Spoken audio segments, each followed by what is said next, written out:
Soif. Nous chevauchons. 2 hommes sur 2 dromadaires. Le soleil flamboie au-dessus de nos têtes. Tout n'est que brillance, scintillement et lumière à perte de vue. Des dunes rougeâtres et orangées, des dunes derrière des dunes, au-delà d'autres dunes. La solitude et le silence brûlant. Ainsi que 2 hommes sur 2 dromadaires dans cette démarche chaloupée qui vous endort, si bien que vous oubliez le jour, le soleil, le vent chaud et le long chemin. Des touffes d'herbes jaunes poussent sur les crêtes des dunes, et ici et là des buissons loueux de hamd s'enroulent sur le sable comme des serpents géants. Les sens sont endormis. Vous vous balancez sur la selle, vous ne percevez pratiquement rien d'autre que le crissement du sable sous les pattes des chameaux et le frottement de la selle contre le creux de votre genou. Le visage est enveloppé dans son turban pour te protéger du soleil et du vent. Tu as l'impression de porter ta propre solitude, comme une substance tangible, à travers ce tout, droit à travers, jusqu'au puits de Teima, jusqu'au puits sombre de Teima qui donne de l'eau à celui qui a soif. À travers le Noufoud jusqu'à Teima, j'entends une voix et je ne sais pas s'il s'agit d'une voix de rêve ou de celle de mon compagnon. « As-tu dit quelque chose, Zaïd ?» Je disais, répond mon compagnon, que peu de gens s'aventureraient à traverser le Noufoud juste pour voir les puits de Teima. Zaïd et moi revenons de Qasr al-Thaymin, à la frontière entre le Najd et l'Irak, où je me suis rendu à la demande du roi Ibn Saoud. Ayant accompli ma mission et disposant de beaucoup de temps libre, j'ai décidé de visiter l'ancienne et lointaine oasis de Teima, à près de 200 milles au sud-ouest. La théma de l'Ancien Testament au sujet de laquelle Isaïe dit « Les habitants du pays de Théma ont apporté de l'eau à celui qui avait soif. » L'abondance de l'eau à Teima, ces énormes puits qui n'ont pas leur pareil dans toute l'Arabie, en ont fait, à l'époque pré-islamique, un grand centre de commerce caravanier et un siège de la première culture arabe. J'ai longtemps voulu le voir, et c'est ainsi que, sans tenir compte des itinéraires tortueux des caravanes, nous avons quitté Qasr al-Thaymin pour pénétrer au cœur du Grand Noufoud, ce désert de sable rougeâtre qui s'étend si puissamment entre les hautes terres de l'Arabie centrale et le désert de Syrie. Il n'y a pas de piste ni de chemin dans cette partie de l'immense désert. Le vent veille à ce qu'aucun pas d'homme ou d'animal ne laisse de traces durables dans le sable mou et souple, et qu'aucun point de repère ne se détache longtemps pour guider l'œil du voyageur.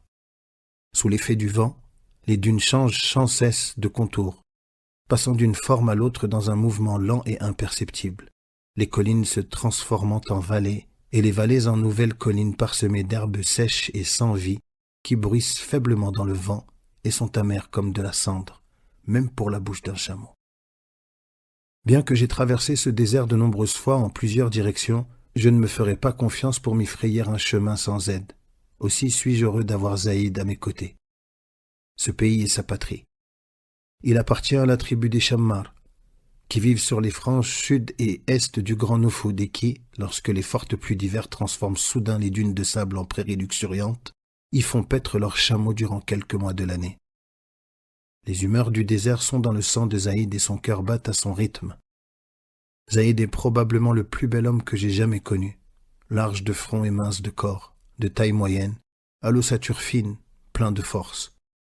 Sur le visage étroit couleur blé aux pommettes fortement modelées, à la bouche sévère et sensuelle à la fois, se dégage cette gravité expectative si caractéristique de l'arabe du désert. Une dignité et un sang-froid mariés à une douceur intime.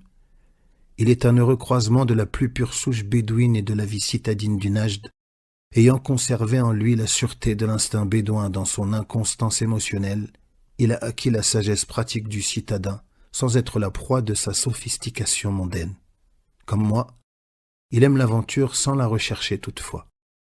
Depuis son plus jeune âge, sa vie a été remplie de tribulations et d'excitations.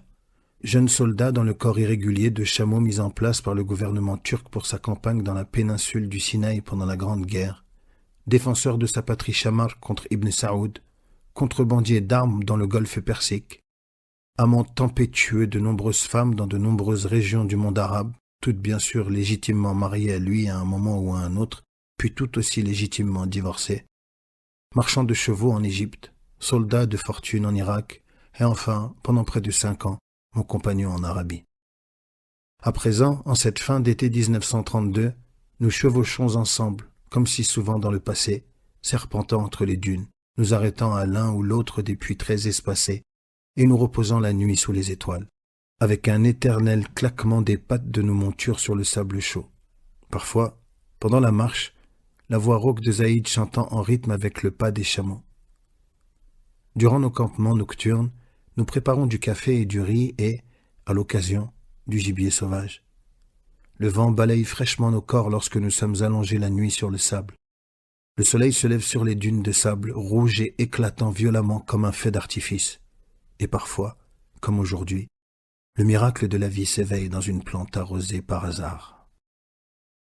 Nous nous étions arrêtés pour notre prière de midi. Alors que je me lavais les mains, le visage et les pieds avec une gourde, quelques gouttes se sont répandues sur une touffe d'herbe desséchée à mes pieds. Une misérable petite plante, jaune, flétrie et sans vie sous les durs rayons du soleil. Mais à mesure que l'eau ruisselait sur elle, un frisson parcourait les brins racornis et je voyais comment il se dépliait lentement en tremblant. Quelques gouttes de plus, et les petites lames ont bougé, se sont recroquevillées puis se sont redressées lentement, avec hésitation, en tremblant. J'ai retenu mon souffle en versant plus d'eau sur la touffe d'herbe.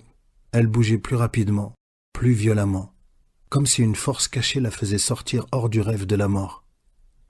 Ses bras, un vrai plaisir pour les yeux, se contractaient et s'étendaient comme les tentacules d'une étoile de mer, apparemment envahie par un délire timide, mais irrépressible. Et ainsi, la vie rentrait victorieusement dans ce qui était comme mort il y a un instant, y rentrait visiblement, passionnément, avec une majesté dépassant l'entendement.